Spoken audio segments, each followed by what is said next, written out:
መታየቱም ስትሄድ ነው። በፊት ምን ያክል ጭንቀት ውስጥ እንደነበረች ነግራቸዋለሁ። ነፃነቷ እንዴት እንደምትፈልገው አሁን ደግሞ እጥፍ ሆኗል። ይኸው በካሜራ አላስኬድ ብለዋታል ወደ ፍርድ ቤት ስትሄድ። ይህን ነገር ሚዲያው እሷን መጠቀሚያ ያደረጋት። እሷ ያደረገችው አሜሪካ ውስጥ በጣም የተለመደ ነገር ነው። ወለ ስም ሁሉ አለው። ሾፕ ሊፍቲንግ ነው የሚባለው። አብዛኛው ጊዜ ሲደረግ እንደ ኖርማል የሚታይ ነገር ነው። በቃ ሰዎች ሳይከፍሉ ዕቃ ይዞ መውጣት በጣም አሜሪካ ውስጥ የተለመደ ወንጀል ነው። ለሷ ግን ይሄ ነገር ልክ ጠቅላይ ሚኒስትሩን ወይም ደግሞ ፕሬዚዳንቱን የመግደል ሙከራ እንዳደረገች ነገር በጣም ገነነባት። ችግሩ ግን ይሄ ነገር በሚዲያ ብቻ አልገነንም፣ በፍርድ ቤትም ነገሩ በጣም ገኗል። አቃቢ ሕጎቹ ነገሩን በቀላሉ በጭራሽ ሊያልፉ አልፈለጉም። ምክንያቱም ከትንሽ ዓመት በፊት አቃቢ ሕጎቹ በታዋቂ ሰው ተሸንፈዋል። ጥሩ ጠበቃ አቁመው ምናምን ታዋቂ ሰዎቹ ማለት ነው። እሷ ላይም 4 ክስ ከፈተባት አቃቢ ሕግ። ይህ አቃቢ ሕግ በዛ ላይ 1 አይደለም 2 8 ጠበቃ ነው ያዘጋጁት፣ ይህን ጉዳይ ለመከራከር የተዘጋጁት ማለት ነው። በቃ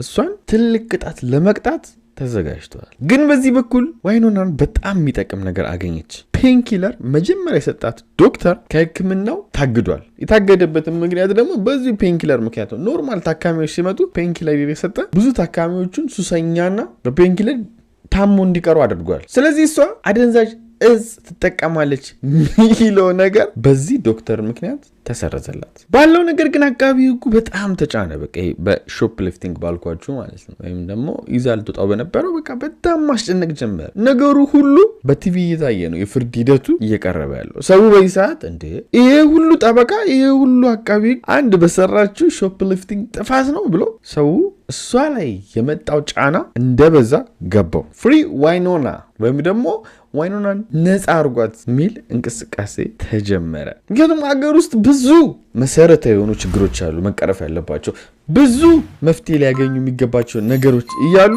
ልብስ ሰረቀች ተብሎ ይሄን አክል መጋነን የለበትም አሉ። በነገራችን ላይ ልብስ መስረቋ ትክክል አይደለም፣ ግን ተጽዕኖ ከምታስቡት በላይ ነው የደረሰባት። እኛ ሀገርም አሁን ሰሞኑ ውስጥ አንዳንድ ነገር አለ። ይሄ ሰግጥ አትሰግጥ ምናምን በሚል ትልልቅ ሰዎች ቁጭ ብለው ሰግጥ ለምን ተባለ ይላል። አንዱ መጥቶ ደግሞ ሰግጥ የተባለው ለዓላማ ነው ይላል። አንዱ ሰግጥ የሚለውን ቃል ለምን ትጠቀማላችሁ ይላል። እንዲህ የሚሉ ሰዎች በነገራችን ላይ በጣም የተከበሩ ትልቅ ስም ያላቸው ሰዎች ወርደው የአንድ ልጅን ሀሳብ የሚጋፉት። ምክንያቱም እነዛ ትልቅ ሰዎች ለሀገሩ ብዙ የሚጠቅም ነገር መፍጠር ሲችሉ አንድ ልጅ መጥቶ ሰግጡ ስላለ እና እውቅና ስላገኘ ያንን ነገር ተከትሎ ለምን ተባለ ተብሎ ጊዜ መስጠት ቦታ መስጠት አስፈላጊ ነው ብዬ አላስብም። ሲቀጥል ደግሞ ሁሌም ኔጌቲቭ መሆን የለብንም። የሆነ ሰው ጥፋት ሊያጠፋ ይችላል። እኔና እኔ ነኝ፣ እንደዛውም ደግሞ ሰው ነኝ። አጠፋው ዛሬ ወዳችሁ የምታዩ ቤተሰቦች ነገ ይሄ ሰው አይደለም ማለት ትክክል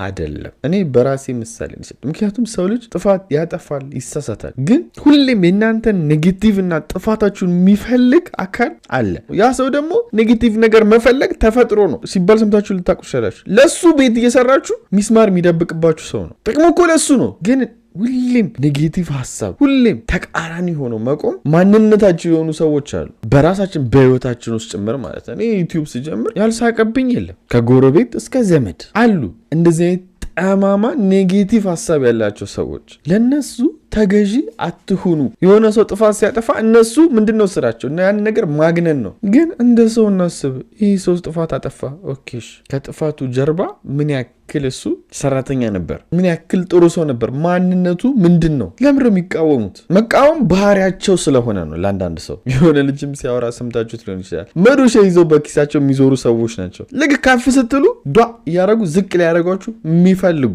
ሁሌም ኔጌቲቭ ነገር የሚያስቡ። ወደ ታሪኩ ስንመለስ ዊኖና ያጠፋችሁ ትልቅ ጥፋት ነው። ግን ያጠፋችሁ ጥፋት 8 አቃቢ ሕግ የሚደረድር አልነበረም። ለዛም ሰዎች ፍሪ ዊኖና እያሉ ቲሸርት ሁሉ መልበስ ጀመሩ።